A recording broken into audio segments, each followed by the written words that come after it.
शिवराय मित्रांनो, आज अंतरवाली सराटी या ठिकाणी जरांगे पाटलांच्या उपोषणाचा आज 6वा दिवस आहे आणि काल लाखोने या ठिकाणी संख्या जमा झाली होती आणि आज 6वा दिवस आहे. दादांनी पाण्याचा थेंबही घेतलेला नाही. तुम्ही या ठिकाणी पाहू शकता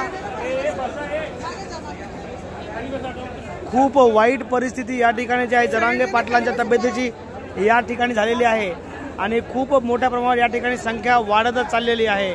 आणि यांच्या घोषणांमधून यांच्या प्रत्येक गोष्टीमधून एक गोष्ट लक्षात येते की त्यांचा जो राग आहे सध्या सरकारवरचा की सरकार या ठिकाणी जरांगे पाटलाचं उपोषण सोडवायला येत नाही, कुठला मार्ग काढत नाहीये या ठिकाणी.